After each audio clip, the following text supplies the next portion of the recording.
हरे कृष्णा दोस्तों, कैसे हैं आप सब? ठीक-ठाक? बढ़िया? चलो बहुत अच्छी बात है, ठीक-ठाक ही रहिए, बढ़िया ही रहिए और मैं भी अच्छी हूँ। जैसा कि आपको पता है इस समय जिस बारे में चर्चा हो रही है, वो महाकाव्य महाभारत जो कि एक महाकाव्य है, इसके बारे में हो रही है। ये महर्षि वेद व्यास द्वारा रचित है। इसमें बहुत सारे पात्र आते हैं, उन पात्रों के बारे में चर्चा हो रही है। बहुत सारे पात्रों के बारे में ऑलरेडी मैं चर्चा कर चुकी हूँ। इस समय मैं जिस बारे में चर्चा कर रही हूँ वो है यज्ञसेनी, जो कि द्रौपदी नाम से विख्यात हुईं। उनके बारे में, उनके जन्म के बारे में, उनके विवाह के बारे में ऑलरेडी चर्चा हो चुकी है। आज जिस भाग को हम कवर करेंगे वो है वनवास का टाइम। एक्चुअली जब दूत्र क्रिया में पांडव अपना सब कुछ हार जाते हैं, द्रौपदी का अपमान होता है, उसके बाद गांधारी वहाँ आती हैं, वो धृतराष्ट्र से बोलती हैं कि अब आप हस्तक्षेप करिए। ये बहुत कुछ गलत हो चुका है। वहाँ पे विदुर भी होते हैं, वो भी धृतराष्ट्र को बोलते हैं कि अगर आप हस्तक्षेप नहीं करेंगे तो ये कुरुवंश का विनाश प्रारंभ होगा और मैं कुरुवंश का विनाश देख रहा हूँ। तो उस समय धृतराष्ट्र बोलते हैं कि मैं सबको सब कुछ देने के लिए रेडी हूँ, पांडवों को सब कुछ वापस कर देता हूँ। लेकिन वहाँ फिर से दुर्योधन जो कि दुष्ट है, आता है, बोलता नहीं ऐसा नहीं है, ये तो अपने मन से आए थे, मतलब हमने बुलाया था बट ये क्रीड़ा तो खेल रहे थे और ये युद्ध में सब कुछ हारे हैं। तो एक बार वो फिर से इनवाइट करता है कि एक बार ये लोग फिर से दूत्र की जो क्रिया है, डाइस जो गेम चल रहा है वहाँ पे वो खेलें, और अगर इसमें ये हार जाते हैं तो अगर ये जीत जाते हैं तो इनको सब कुछ इनका वापस कर दिया जाएगा जो इनका राजपाट है। और अगर पांडव हार जाते हैं तो 13 वर्ष का इनको वनवास होगा, यानी कि जिसमें से 12 साल तक ये वनवास में नॉर्मली रहेंगे बट 1 साल का इनका अज्ञातवास होगा। और अगर अज्ञातवास में ये पहचान लिए जाते हैं उस कंडीशन में अगेन उनको 12 साल का वनवास झेलना पड़ेगा एंड अगेन फिर से 1 साल का अज्ञातवास। ये कंडीशन रखी जाती है। अगेन युधिष्ठिर को बोला जाता है कि तुम ये जो डाइस का गेम है वो अगेन खेलो। फिर से दुर्योधन जो होता है उनकी साइड से जो पासे फेंके जा रहे थे वो शकुनी फेंक रहे थे, और शकुनी इस खेल में बहुत ज़्यादा प्रवीण थे। वो अगेन जीतते हैं, यानी कि दुर्योधन अगेन जीतता है और पांडवों को वनवास जाना पड़ जाता है विद द्रौपदी।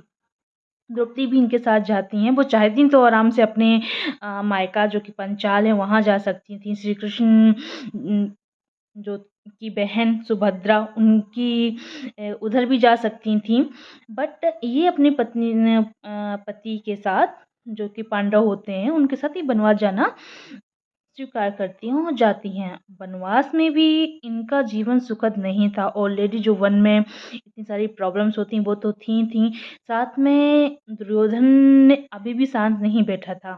तब क्या करता है दुर्योधन, देखते हैं। वनवास में जब द्रौपदी पांडवों के साथ वन में रह रही थीं, तो इधर पर जो दुर्योधन था वो भी शांत नहीं था।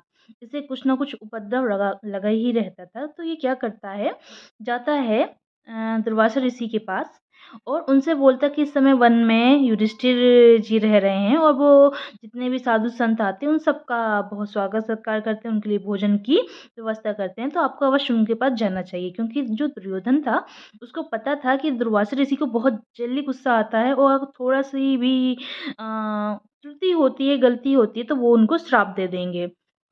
इस तरीके से दुर्योधन दुर्वासा ऋषि को उनके शिष्यों के साथ युधिष्ठिर जी का पता बताता है। और यहाँ पे क्या होते हैं, जब दुर्वासा ऋषि आते हैं तो शाम-वाम हो चुकी होती है। पाँचों पांडव और द्रौपदी जो थी भोजन वो कर चुके थे, अब उनके पास भोजन खत्म हो जाता है। इस समय जब दुर्वासा ऋषि आते हैं तो युधिष्ठिर उनका स्वागत सत्कार करते हैं और आके बोलते हैं पांचाली से कि दुर्वासा ऋषि आए हैं। उस समय पे पांचाली बोलती हैं अब मैं भोजन की व्यवस्था कैसे करूँ, बिकॉज़ भोजन को समाप्त हो चुका है, अब क्या करें? और ये जो दुर्वासा ऋषि थे वो ये बोल के जाते हैं कि मैं अपने शिष्यों के साथ स्नान करने जा रहा हूँ, उसके बाद मैं आके भोजन करूँगा, तब तक आप भोजन की व्यवस्था कीजिए।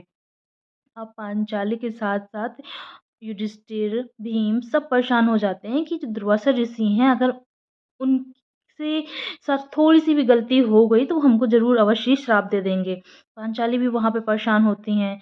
अब पांचाली श्री कृष्ण को याद करती हैं कि इस मुसीबत से अब आप ही हमें बचा सकते हैं।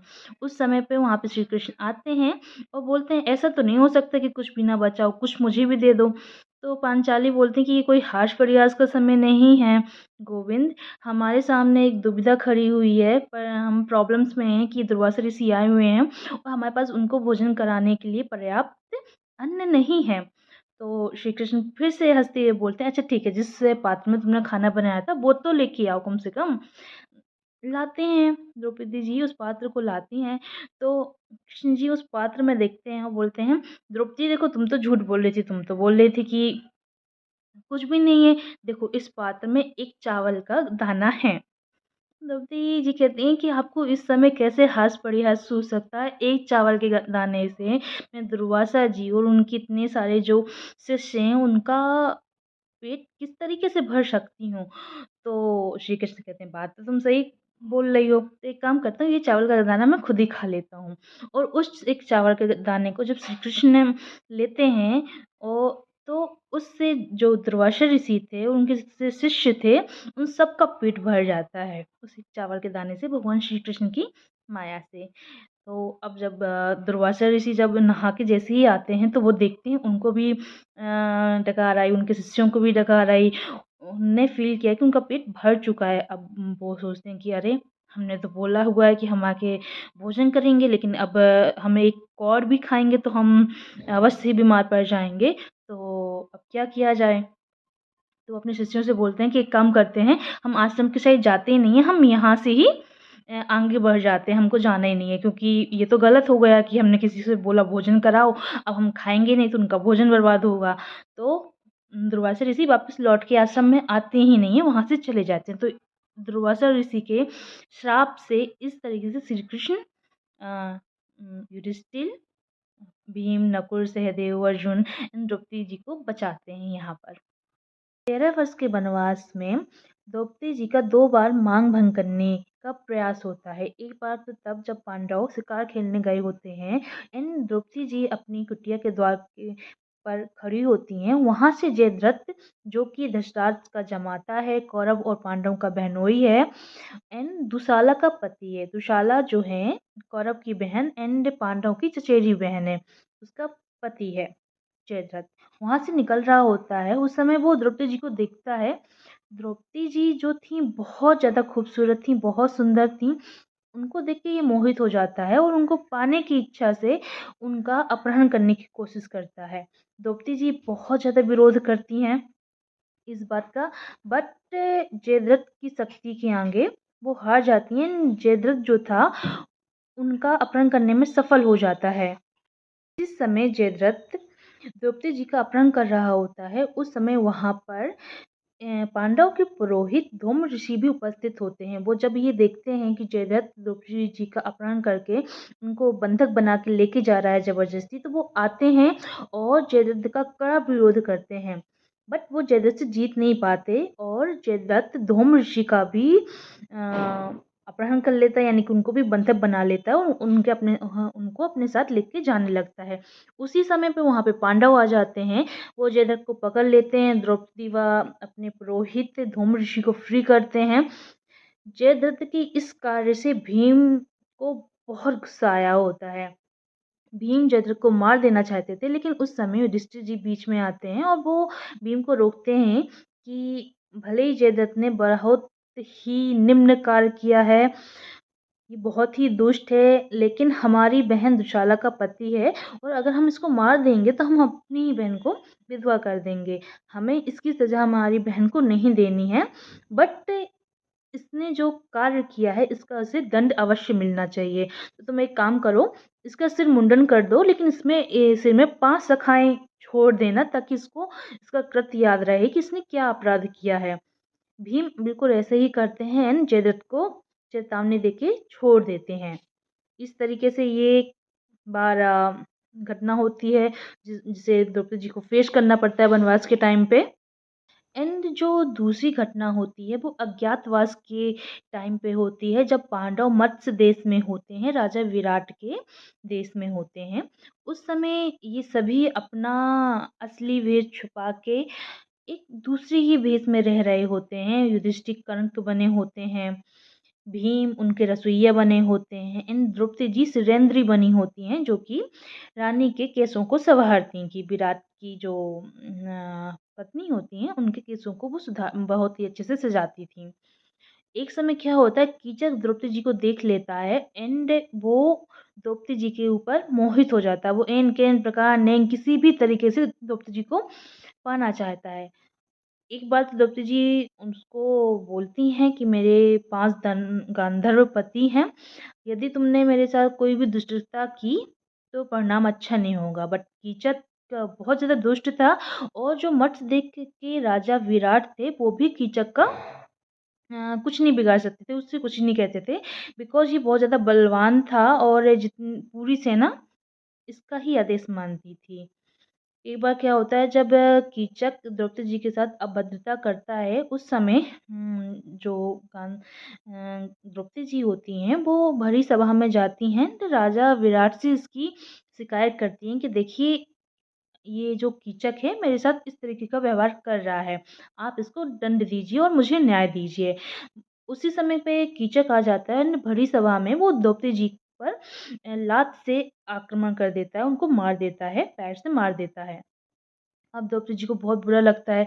ये सब होते हुए विराट देख लेते हैं, विराट जो महाराज होते हैं वो देख लेते हैं, एंड वो अपना फेस दूसरी साइड कर लेते हैं। द्रौपदी जी समझ जाती हैं कि इस सभा में कोई भी कीचक को कुछ भी नहीं कहेगा, तो तब वो बोलती हैं कि अब इस सभा में मेरा जो अपमान हुआ है उसका दंड इस कीचक को मेरे जो गांधर्व पति हैं वही देंगे, और वहाँ से चली जाती हैं। वो जाती हैं, भीम से मिलती हैं, भीम वैसे भी बहुत गुस्से में होते हैं जब उनको ये सब पता चलता है, एंड वो द्रौपदी जी को कहते हैं कि तुम जाओ और कीचक से ऐसे व्यवहार करो जैसे कि तुम रेडी हो उसके साथ आने के लिए। द्रौपदी जी बिल्कुल वैसे ही करती हैं, बोलती हैं कि आप मुझसे रात में मिलना, ठीक है। अब जब कीचक ये सुनता है तो वो तो बहुत ज़्यादा खुश होता है।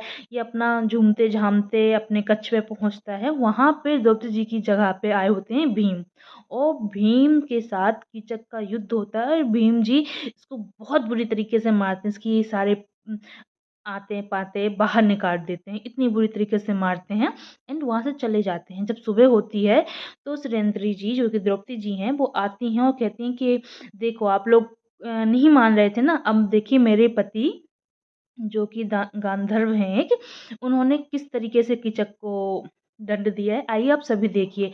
जब कीचक के कक्ष में सभी लोग जाते हैं तो कीचक का हाल देख के सब लोग एकदम पागल से हो जाते हैं, क्योंकि उसको बहुत बुरी तरीके से मारा था, एकदम कूट-कूट के मारा था भीम जी ने। तो अब सबको यकीन हो जाता है कि जो सुरेंद्री जी हैं कोई वो आम सी महिला नहीं है, और उसके बाद कोई भी उनके साथ किसी भी तरीके से अभद्रता नहीं किया करता था।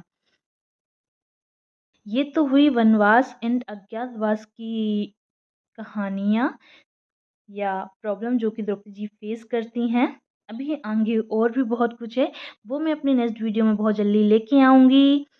आज की वीडियो के लिए इतना ही रखते हैं। अभी मैं जा रही हूँ, बस जाने के पहले मैं वही पुरानी बात दोहराऊँगी कि चैनल सब्सक्राइब कर देना, वीडियो लाइक, कमेंट, शेयर कर देना, एंड ये सब एकदम फ्री ऑफ कॉस्ट है, तो कर दिया करो, पैसे थोड़ी ना लगने हैं, तो कर दिया ना।